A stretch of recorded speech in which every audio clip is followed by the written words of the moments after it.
You can spend a lot of time writing a 3 to 5 year strategic plan that takes up space on your shelf and nobody ever pulls it down and puts it into work.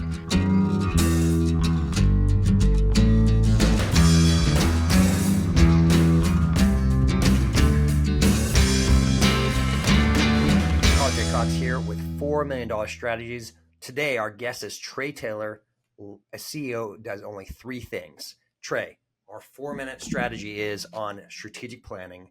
What are the most important thing you tell our listeners when actually getting your strategic planning done? Carl, I love strategic planning. You and I talk about this all the time, and I think we agree on a core point.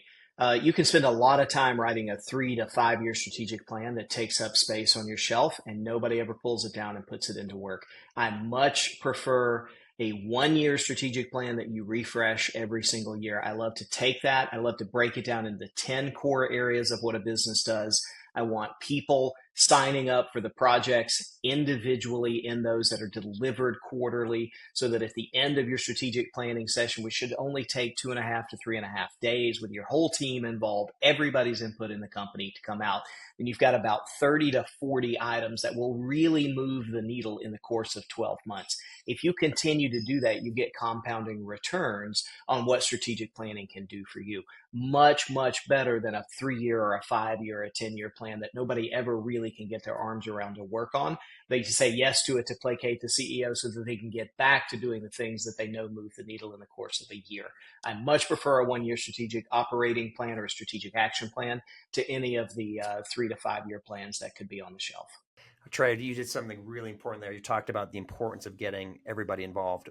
What value have you shown when you actually get that done? So the real value that comes from that is if you do it in the right way, which is an entirely anonymous questionnaire before you start the planning process. You will hear about problems in your business that are bigger than you think they are, if you are even aware of them. And so I always start my strategic planning process internally, and for any of the clients that I work with, also with putting out an anonymous questionnaire. And I don't try to figure out who answers each question. I don't care about that. What I really want to know is, what do you know about my business that I don't know? Or what do you think is a bigger deal than I think is a bigger deal? They don't have to be right, but that perspective coming into to my mind lets me focus on things that are important to the group as a whole. And you have to address those things in your strategic planning. Okay, you hit on something really important there. Is you do the survey, do you have to make sure that every single thing is resolved or responded to, or are you just at times getting information? That's, I find, is always that challenge, right? Of, is this something big or is this not big at all? What's your opinion on that? No, my opinion is that's my job to figure out. So I'm asking you for the feedback as a group, as a whole. I want to hear everybody. I want everybody to feel like they are participating in the process. I want them to be participating in the process. But my job is to figure out that with the limited time and resources that we have, these are the things that I think we can attack.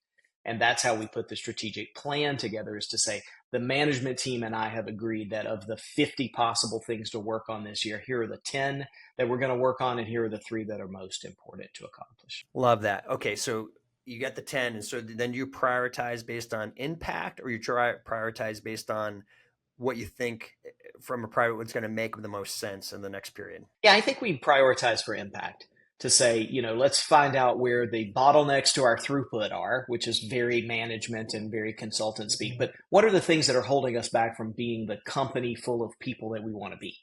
And that's where we really take those 40 things and turn them into 10 things, and then choose the 3 things. And then we typically will derive a theme from those 3 things. They always seem to be sort of interrelated. And so that's where we get sort of the war cry for the year, to say we're after waste, fraud, and abuse, or whatever it happens to be in the financial system. We come up with a theme that year that we go after that thing. Trey, thank you so much for your insights on strategic planning today. Good to be with you, Carl.